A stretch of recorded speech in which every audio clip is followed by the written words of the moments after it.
What's up, Kigali? In Constanzo, it's about the baddest one and only, the champion boy. Waya Seya. Ye kachimine cyane umuntu akoze subscribe, share and comment kuri Kigali 250 Trends or umuntu wa danger. You gonna check this one alongside kumwe na big man, the baddest one and only Bayingana Semugeshi. Yeah, umeze neza? I'm good. Was the first son. Cyane. Yeah, murabizi ko rero kuri Kigali 250 Trends niho bibera, niho buri kimwe cyose kibera kijyanye na social medias, kijyanye na ibijyanye na entertainment muri industry, ni hano biri kubera. Ndi kumwe rero n'Abayingana Semugeshi, bamwita social politic analyst. Ari niko bavuga? Yeah, ni social political analyst. Yeah. Right, rero impamvu namutumiye muri stu nagira ngaza tuganize kuri byinshi tumaze tuganira. Murabizi muri minsi twugarijwe n'imwe muri no industry ya muzika. Murabizi rero uyu munsi nifuje ko twakorana ikiganiro twaganira kuri byinshi biri kugenda bijya mbere kuri social media, biri kugenda bijya mbere muri ino industry. Uri tayari? Yeah, I'm good. Yeah.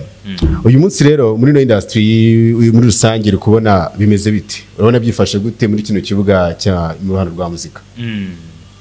Especially ni showbiz Nyarwanda, navuga ko iri gukura kuko nibwo turi kuvuka.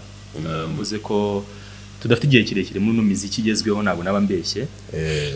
So nk'abantu rero bari gukura, bari kuzamuka, navuga ko aho tugeze geranje n'ibihugu wenda bidukikije, ntabwo turagera kuri standard ni yabo, ariko ko natwe tugifite urugendo kandi igihe ndahamya ko tuzagera nkaho bari.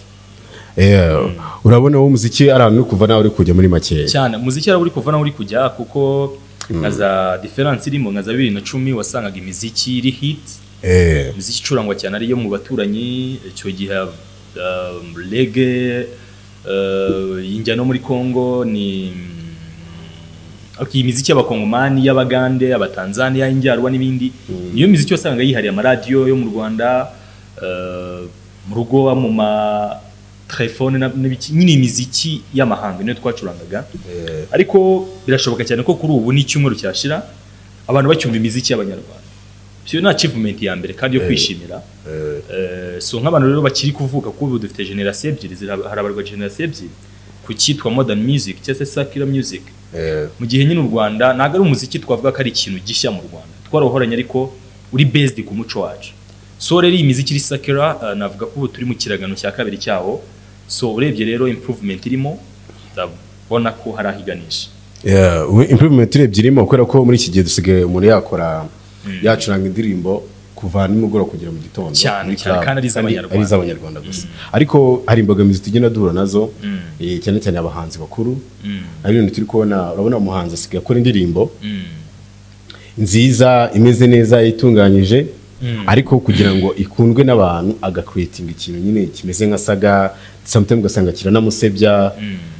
Ese ubibona gute muri no industry? Byaba ari ibintu byiza byagira ikintu mufasha cyangwa se bimusupportinga, cyangwa se yakaba yizera umuziki we ku giti cye? Usigaye ubona gute bimeze bite? Ubundi hari icyitwa celebrity seeking, muri philosophy babyita narcissism. Narcissism rimwe na rimwe iyo ibaye too much ifatwa nk'uburwayi. Ushaka kubyita wenda nimbyita uburwayi bwo mu mutwe nibize kumvikana nabi. Narcissism ibaye iyo byiswe narcissism muri philosophy nuko umuntu aba afite ikibazo mu bijyanye n'imitekerereze, aho warubikomojeho icyitwa ma pranks. Mu by'ukuri biri gufata intera aho umuntu atagitinya gukora ibiteye isoni kugira ngo wenda umushinga we umenyekane cyangwa uzamuke. Ni byinshi twagiye tubona mbere y'uko indirimbo isohoka, twajya kumva ngo wenda platform yanjye bayisibye, ese yafatiwe mu busambanyi, byagenze ukuntu yagiye mu rukundo. Nyine hari gutegurwa ibintu byinshi, ariko ibi ntago mumenye ko ari inzira nziza, kuko rimwe na rimwe hari ubwo bihindanye isura y'ubikora. Ugasanga rero hari uko we expectingaga ibintu siko bije, nibyo wenda ikaba yazamuka.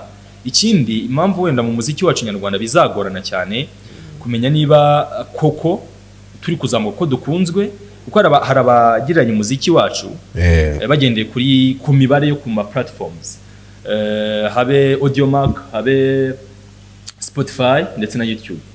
Ariko muri iyi si iteye imbere iyo mibare iragorwa. Ntabwo rero tuzi neza niba koko urukundo tubona cyangwa se imibare tubona ku ma social media koko ari y'abantu banyaho bari real.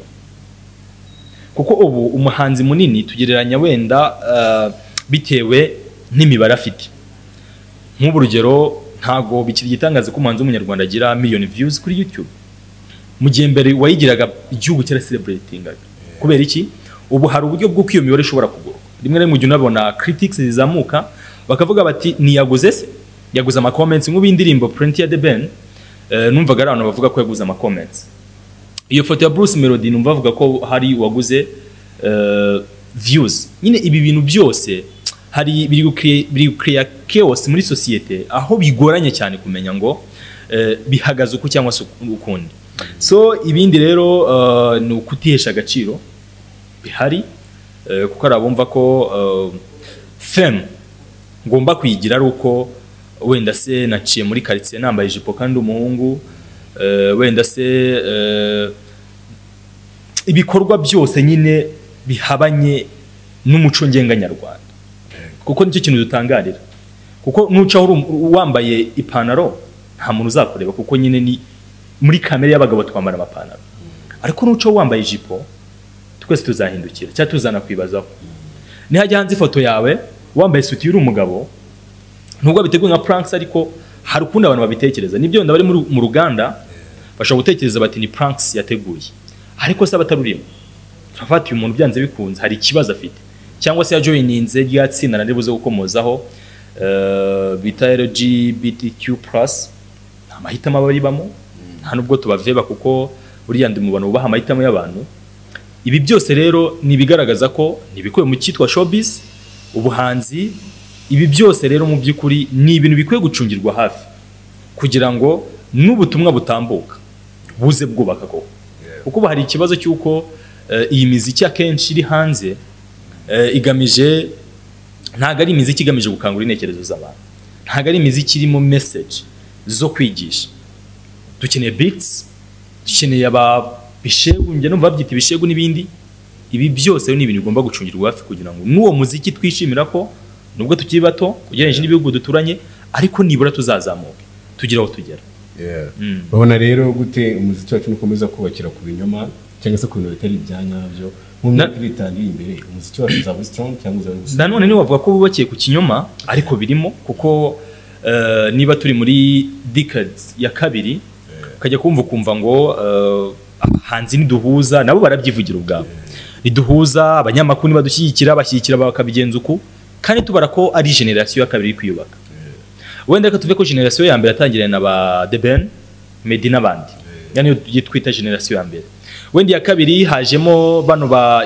Kevin ba Juno ba Kenisol ba Chrisizi n'abandi tukayita generation ya kabiri ugasanga kugira ngo bigire ku birenge bya bakuru babo bari muri competition imwe simakanye competition ni ikintu cyiza ariko noneho kumva ngo twe turi team runaka abandi turi team runaka tubara ko turi generation ya kabiri mu muziki none iki cyitwa pranks no gushaka fame cyo twise celebrity seeking nacyo ugasanga kiri kwica ibitekerezo by'abantu handi nabwiye ni muri philosophy byitwa narcissisme kuko hari ubwo umuntu asa nk'uyambura ubumuntu kugira ngo amenyekane hari umuntu kubwira ati nakora igishoboka cyose abantu bakamenya cyose gishoboka nta gikora abantu bakamenya cyane so urumva rero ntibibazo mubona dufata urugero ahandi aho bizwi hari conspiracy theory igivugwa ku miryango imwe n'imwe za Illuminati n'abandi n'aba Freemason n'abandi aho umva wenda nk'abanyamiziki bakomeye mu isi abo twa muri Amerika umuntu akagera kuri extent yo gucuruza ubuzima na roho ze kugira ngo amenyekane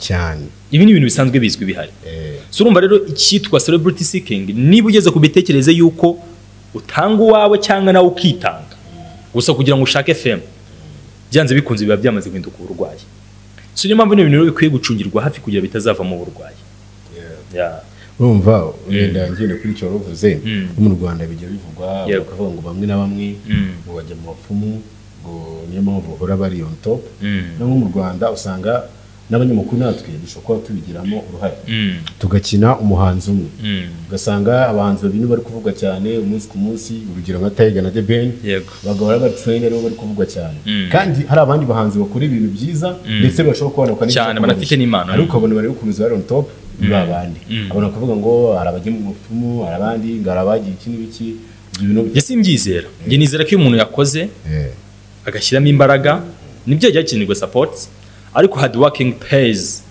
hard working ni ikintu nyine cyishyura bigaragara ibyo nge singiye guhamya ko bitabaho ako sindi buhamye ko binabaho.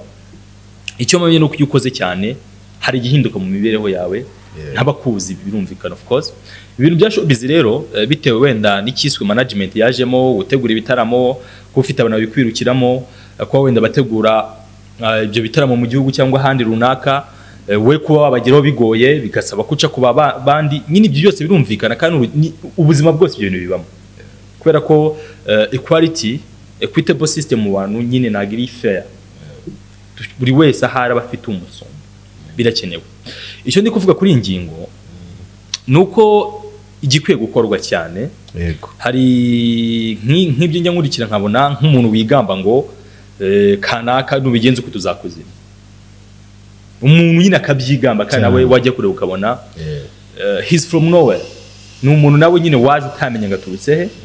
Ubona asagira icyo gikundiro yo hard working n'ibiki birakunda. Ibi hari icyo bikreya. Hari icyitwa conflict of interest. Conflict d'intérêt. Akenshi muri iyi miziki amakimbirane ari mashingiye ku nyungu. Dufite amakimbirane ashingiye ku nyungu niyo competition. Ukibaza utese ko uyu muhanzi akora abantu akaba bakuru kuki tutamubona mu bitaramo. It's a conflict of interest. Ese kuyu bigenda ukunuku why kuki atazamuka conflict of interest. Either bagenzi we muhanganye bashobora kubigiramo uruhare bibaho bakagushyira hasi kuko babona ko nuzamuka uzaba someone big uzaba munini.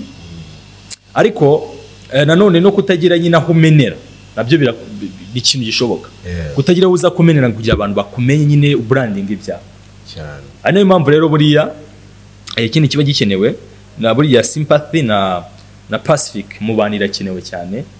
Ufite impano nibyo ariko nibura iga kwagura communication shim yawe iga kwagura commitment yawe. Ufite impano nago bihagije egera nyine bazibyaza umusaruro wige no gukorana nabo. Turi mwisaho isaba ko tukomba gukora win-win situation. Ni wumva ko uperforminga mu gitaramo ugatwara 100% y'ibyo byose byagenwe nago bizakunda. Isi nyine ni system. Buri wese yinarira ku bandi kugira ngo wakire nuko hari undi watakaje. Abantu bakwiye gusobanukirwa ikintu nuko badashaka kubyumva. Abantu nago bumva ko ubugira neza bwa banki bisobanura igihombo cyayo. Sinzi niba byumvikana. Ndiko byumva. Justice of bank is bankrupt. Kuba banki yaguha inguzanyo ikakwitwaraho neza bisobanuye ko yo iri kwishyira mu bibazo byo guhomba. Iyi terime nimara kumvikana mu bantu tukamara kumva no kwishyiramo neza ko dukeneye gukora win-win situation ibintu bizagenda neza. Especially kuri showbiz Nyarwanda wari na bibazo birimo nago turagera kuri extent yuko wenda turimo amatsinda hangana akarasana ku mihanda n'ibindi. Nago turagera kuri extent yuko twumva ngo umuhanzi yapfuye kuko hari uwamwishe cyangwa se hari akagambane nk'ubu Tupac yabivuga ko Jay-Z na PDD ari bagize uwari mu kumwica. Ibintu nk'ibyo nago iyo extent turageraho ariko iyo witegereje neza wenda biba birimo byagenze uko banyimye inzira iki niho biri kuganisha niho bisa nko biri kugana. Hakenewe rero sympathy na pacific mu bantu kugira ngo ibikorwa byose hahurizwe hamwe. Simvuze ko bizakunda 100% ariko birakenewe cyane. No uravuze akantu ko kuba abantu turagira ku gihe cyo kuba twaterana twarasana cyane. Abizi hari umunyamakuru mugenzi wacu ya Gopondati cyane niwe muntu yigize gutangaza ko hari agatsiko kashatse kumwisha ndetse ubu tuvugana avuga ko ari mu buhungiro. So rero bishoboka kuba bihari nabyo wenda bitarajya hanze cyangwa ariyo nzira yabyo nabyo birashoboka. Wenda niba babashe kubivuga abashobora kuba batarabasha kubivuga. Yego ntabwo ubona ko byashoboka nabyo muri industry bikaba ariko bitarajya hanze. Muri cya kintu twise conflict of interest hari uburyo bwa resolution ubwo ishobora gukemura amakimbirane. Hari cyitwa avoidance. Ubu n'uburyo bwo gukemura amakimbirane wirinze ibibazo. Ngo avoidance ni nko kwirira ibyagukira mu makimbirane. Hari n'uburyo bwo gukemura amakimbirane watakuwa kwatatse ari bwo buryo yakoresheje. Yaratatswe nawe arataka. Yego ndakumva. So ibi ngibi ntago kubera ko bizwi kandi bikaba bihari generally ntago ndi bubyita amakosa kuko nabwo mu buryo buhari kandi buri specific umuntu akemura mu makimbirane. Uranutse hari ushobora kwirinda akata yigendera uramututse aragiye uwo nibwo buryo cyo mu ikibazo cye. Ariko ari uri butuke nawe akagutuka kugira ngo birangire nibwo buryo yakoresheje. So nk'umuntu rero wumva ko gusubiza bamwatatse nawe ari bwo buryo afite bwo kwivuna byo twakita nk'umwanzi ntabwo uri buze kumwita umunyamakosa. kandi urabona ko impact ya Yago byanze bikunze byaragaragaye muri showbiz. Hari abavuyeho baravuga abandi, bigaragara ko icyo yavuze cyari cyo. Sinjana umushyigikira na ruhande na rumwe ndiho, tuko turi kureba common ground ibihari. Akimara kuvuga hari benshi bavuyeyo, Fifilaya n'abandi benshi, ni Nesa nagari Fifilaya ndumva ari Nesa uriya mwari wa Bitkiller, yahise avayo, benshi bavayo basaba imbabazi. Nyine bigaragara ko icyo yavuze kuko cyari cyo. Yego? So ubwo rero ntago ntahita mvuga ngo ni umunyamakosa, uretse ko nawe wenda yawe yagarutse kuri kamera asaba imbabazi. Hari uburyo nawe yagiye akoresha zimwe muri terms zitari nziza zishobora kubiba urwango mu bantu, ariko bura n'uburyo busanzwe. We ntago akoze avoidance, uyitabaye nyine nawe iyo umugabo atewe yitabaza icyo afite ku ruhande, unawe yitabaje kwataka abandi kandi byaramukoreye. So naho namwita umunyamakosa, sindibuze kumwita umunyamakosa, ariko sindi bunamushima kubera ko ndi ko exposing neutrality. Nta muntu numwe ishyigikiye mwibi bintu.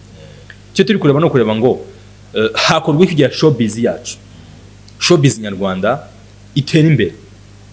Icyitwa fanatisme akenshi nayo kibaye bundi ikintu cyose iyo kibaye too much kiba kibi cyane. Fanatisme nayo ibaye too much bya rugumo. Abazi witwa Vibes Cartel wo muri ndumva ni muri Colombia, Mexique, Colombia yaherutse gufungurwa ejo bundi. Abahanzi bakwiye gusobanukirwa ko ari influential, n'abantu bafite bashobora kumanipira abantu byoroshye. Ari nayo mpamvu bino bintu nyine biba bigomba kuza mu kundi kuboko kugira ngo bicungirwe hafi. Kurugero rw'uko hari abantu benshi nk'ubu nka Bruce Melody ashobora kwishyira inyogosho bugacya tubona n'abantu barenga 1000, kuko ni influential, afite ubwo bushobozi. Ashobora gushyira tatuwaje y'igisiga ku kuboko the same aho yayishyize, tukabona abantu barenga 1000 babikoze. Rero umuntu nk'uyu uri influential agomba kuba ari umuntu kubera akazi kari role model, nawe agomba gukora ibituma, kuko abantu benshi bandebereho kubyiza cyane. Yego, Bruce Melody gusa n'urugendo mfashe, n'abandi bose yini bazi kuba ari influential, bazi ko ari acting nk'aba role model ku bantu. Uwo muntu wese abasaba gukora ikintu cyiza kujya bamureberaho, bakora ikintu cyiza. Simuze ko bakora bibi, hari ibyo bakora byiza, gufasha, kuganira, kugira ibyo batanga by'ibitekerezo ku bindi ni byiza. Kuko wa muntu ugufata nka role model nyine aravuga atari kubwa bibona uko byanze bikunze nibyo cyane, bose bakakugenderaho. Kubera ko uri influential, uri role model w'abantu benshi. Ubwo ibiro bibi umuco mu bantu, umuntu wese uzi ko ari influential afite niyo yaba uri umuntu umwe ukureberaho, nta muntu umwe utagira role model. Gusa hari abagira icyo twita mass population, benshi babagenderaho, ariko buri wese agira role model. Nawe ufite umuntu ukureberaho, nanjye n'udukurikiye wese afite umuntu umureberaho. As long as ufite umuntu ukureberaho, make sure ko ibyo uri gukora koko biri muri positive, biri exposing a positivity, kugira wa muntu ukureberaho nawe umureberaho, ni sheni y'abantu twese tugira abatureberaho bizagenda neza. Nabyo ubuyobozi muri minsi uri kudushishikariza, urizi ko umunyamakuru mugenzi wacu fata ku mavuta arafunze, kandi mu byazira harimo n'ibyo ngibyo cyane. Ni umu influencer, ibintu avuga bigera kuri benshi, ndetse bikica n'izina ry'abandi. Yego, wenda iyo ngingo yo kajya tunegana ku banyamakuru mu buryo umwe cyangwa ubundi. Hari n'abayobozi ariko nabo bigaragara ko basubiza inyuma mu Kinyarwanda.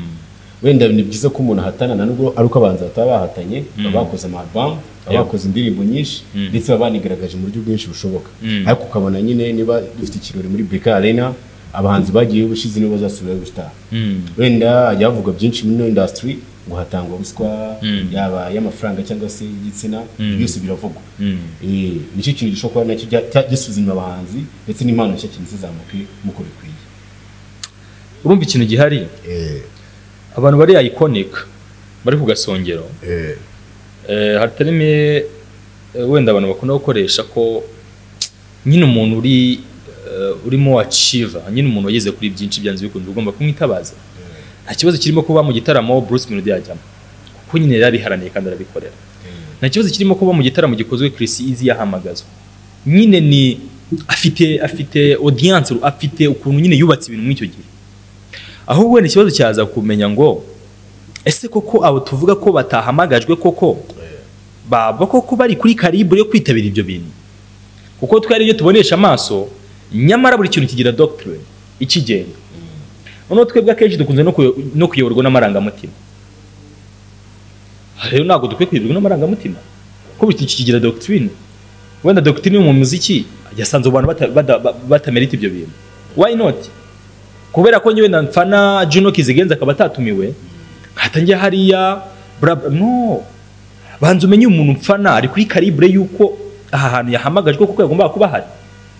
Yego wenda byashobokaga kuki adahari nyine ukagenda wibaza buri kantu kuki adahari ese ubundi bamwegereye yavuze iki? Birashoboka wenda ko bamwegereye bakarengerwa ku masezerano bibaho wenda bamwegereye akabona ko amafaranga ari make akabyihorera.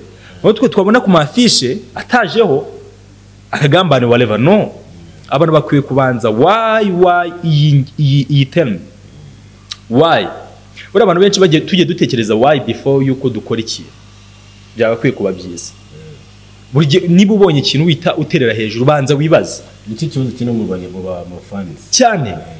Niba umuntu mfana atagaragaye ahantu reka none mbanze ndebe ndamufana nibyo numukunzi ariko se ubundi koko yagomba kuba hari. Yego kuki adahari winjiremo.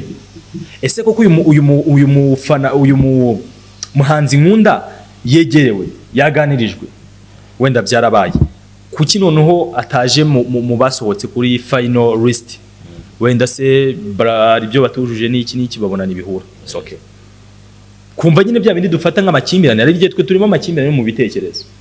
Nk'ubu wumve ko hari umuntu ushobora ko wanga Bruce Melody cyangwa se wandi bundi cyangwa se reka twifate urugero hari umuntu ushobora kubunyanga nyamara mu muntu simuzi nanjye nanzi mundi kuvuga mu buryo buri physical nyine akabanyanga wenda nyangira ibitekerezo byanjye anyangira uko ngaragara to physically.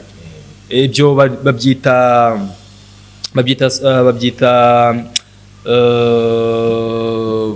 termina iri kuza neza ariko n'urwango rwo ku mbuga nkoranyambaga. Umuntu akakwishyiramo pe na hantu muziranye nta kibi wamukoreye gusa nyine ko wimva atakwishimiye cyangwa wimva abandi bakuvuga bikaba bibaye uko nguko. Ni ibintu abantu bagomba kwikuramo bikabavamo pe byo kubashira mu bya burundu. Siki wacu ni sawa kugana ni heza ahubwo dushyikira abahanzi bacu dushyikira abantu. Niba umuntu afite igitaramo why not wumva ko ugomba kwactinga gufata opposite side.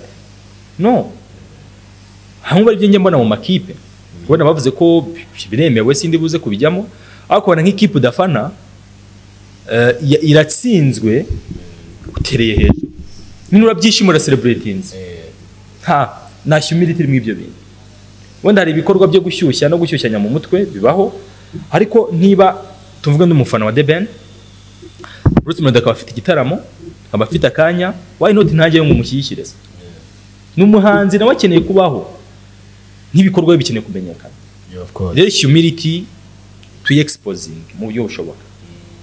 Yes, katugushimire cyane ubwa kiganiro kizuduhaye ndetse byinshi bitandukanye n'abana kudukurikira muri comments mugandikamo ibitekerezo uko mubyumva uko mubibona ese koko nibyo birakwiye nabo umuntu dufite nkuko Bayingana bivuze dukeneye gufashanya dukeneye gushyira hamwe.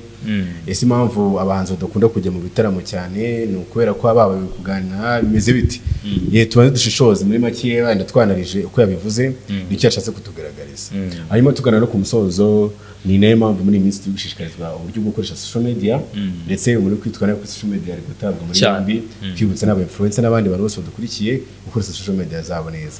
Hanyuma rero umwanzo wawe n'ubuye kuri ibibazo tubona muri social media ese ni iki buretse kuba twakora ibyo bintu tugakora cyane tugakundana ese ni imbaraga zindi zikeneye kongerwamo ku ruhande rwacu n'abanyamakuru ku ruhande rw'umuhanzi no ku ruhande rw'abayobozi? Nago we nari umwanzuro bwo n'ubujyanama icyitwa extremism ni kibi cyane buheze nguni. Sinzi wenda uko imitekerereze abantu bihagaze dutekereza bitandukanye uko turi bamwe ariko igikwiye kubaho kurusha ibindi ni ugufatana ukuboko.